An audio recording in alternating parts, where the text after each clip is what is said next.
মৃত্যু মানুষের জীবনে অবধারিত, কিন্তু অপঘাতে মৃত্যু কখনো স্বাভাবিক মৃত্যু নয়। খুন, রাহাজানি এগুলো সব কিছু অন্যায়। বলছিলাম পুরান ঢাকার সোহাগ হত্যার ঘটনা। তিনি চোরাই তার এবং ভান্ডারি ব্যবসার অবৈধ পণ্য নিয়ে ব্যবসা করতেন। অবৈধ তার ও অ্যালুমিনিয়ামের সিন্ডিকেট নিয়ন্ত্রণ করতেন। দলবল নিয়ে অনেক ঘুরে বেড়াতেন। ভাঙারি ব্যবসার নামে তার গোপনীয়তা সিন্ডিকেট নিয়ন্ত্রণ করা হতো। সোহাগের 2 বাচ্চা আজকে এতিম হয়ে গেল। এই ঘটনাটা যে ঘটলো সেটা জনসাধারণের সামনেই ঘটলো। একটা হৃদয়বান লোক কি ছিল না যে তাকে রক্ষা করবে? রাস্তা কি শূন্য ছিল? যে রাস্তায় ওর মৃত্যু হয়েছে সে রাস্তা কি শূন্য ছিল? মানুষের বিবেক কোথায়? কে এখনকার বর্তমান দুনিয়ায়, কে আপনি আমি, কে নিরাপদ বলেন তো? মানুষের যদি বিবেক না কাজ করে, মানুষের যদি অন্তর না জাগে, তাহলে মানুষ কেউ নিরাপদ নয়। দেখুন, উনি যেখানে খুন হয়, বিভিন্ন ঘটনা থেকে শোনা যে সেখানে নাকি আনসার বাহিনীর ক্যাম্প ছিল। ওখানে বড় বড় নেতা খেতার সাথে সকল ওকে যে খুন করেছে তাদের হাত ছিল। কি একটা অবস্থা!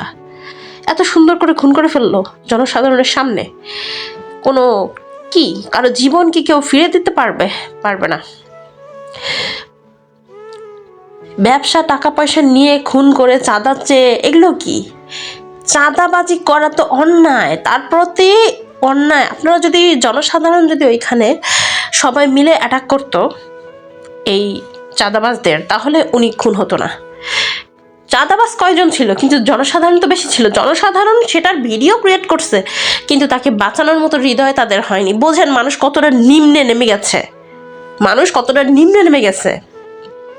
আইন শৃঙ্খলার বাহিনীর কার্যক্রম খুব একটা সুবিধা নয়, নড়বড়ে। কোনো কিছুই দেশে ঠিকঠাক নেই। এভাবে চলতে থাকলে একদিন আপনি আমিও ধ্বংস হতে বেশি বাকি নেই। কারণ আপনি রাস্তা দিয়ে যাচ্ছেন, আমি যাচ্ছি, কি হতে পারে আমাদের সাথে কিছু বলা যায়? সবাই জেগে উঠুন। যদি সবাই প্রতিবাদ করতে না শিখেন তাহলে হবে না। আজকে উনি যাই করুক না কেন, মানুষ যত বড়ই অপরাধ করুক না কেন, তাকে খুন করার নৃশংসভাবে, এটা কোনো সঠিক রাস্তা নয়। তাকে খুন না করে, তাকে তার বিরুদ্ধে কিছু করলো, কোনো একটা পদক্ষেপ নিল, তা না করে সে নৃশংসভাবে খুন করেছে, সেটা সে অপরাধী হোক আর নিরপরাধ হোক, তাদের দলেরই লোক যারা খুন করেছে। দেখুন, একটা বিষয় এখানে ভালোভাবে ক্লিয়ার হন। আমাদের যারা ক্ষতি করে তারা কিন্তু দূরের মানুষ নয়। আমি আপনাকে চিনি না, আপনার ক্ষতি কি আমি করতে চাইবো? আপনি আমাকে চেনেন না, আপনি কি আমার হদিশ কখনো পাবেন না। কিন্তু যারা আমাদের ক্লোজ, ঘনিষ্ঠ, আমাদের অন্তরের খবর জানে, আমাদের অবস্থান বুঝে, তারাই আমাদের সর্বনষ্ট করে। বর্তমান বিশ্বে কাউকেই ভরসা করা যাবে না, কাউকেই ভরসা করা যাবে না। কারণ মানুষের ভিতরে কোনো বিবেক, বোধ, শক্তি কিছুই নেই। যদি থাকতো, মানুষ ভিডিও না করে তাকে আগে রক্ষা করতো। তাকে রক্ষা না করে ভিডিও ক্রিয়েট করতেছে, এরকম একটা মর্মান্তিক ঘটনা। মানুষের কিছুই হয় না। তো সকলের উদ্দেশ্যে একটা কথাই বলবো, আজকে যার গেল সে বোঝে।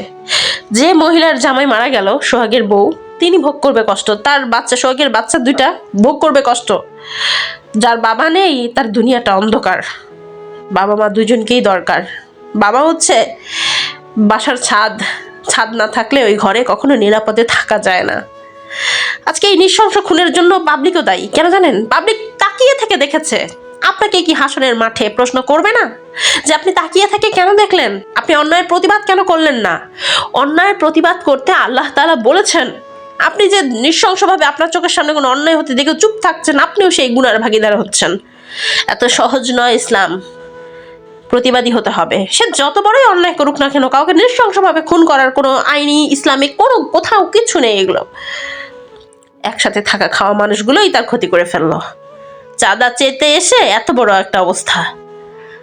তো মানুষ জেগে উঠুন, মানুষ জেগে উঠুন, আপনার অন্তরকে জাগান। আজকে আপনি তাকিয়ে তাকে দেখছেন, কালকে আপনার নিজেরই ক্ষতি হয়ে যাবে, এটা বুঝতে পারছেন? আজকে আপনি অন্যর ক্ষতি দেখছেন, কালকে তো আপনার ক্ষতি অন্য মানুষে দেখবে।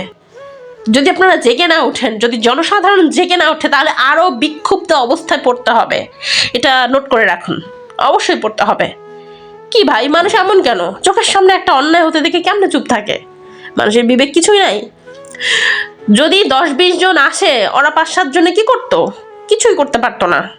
জনসাধারণের প্যাদানি যে কতটা ভয়ঙ্কর, কথাটা একটু অন্য ভাষায় বলতে হলো। কারণ জনসাধারণের ধোলাইটা তো স্বাভাবিক নয়।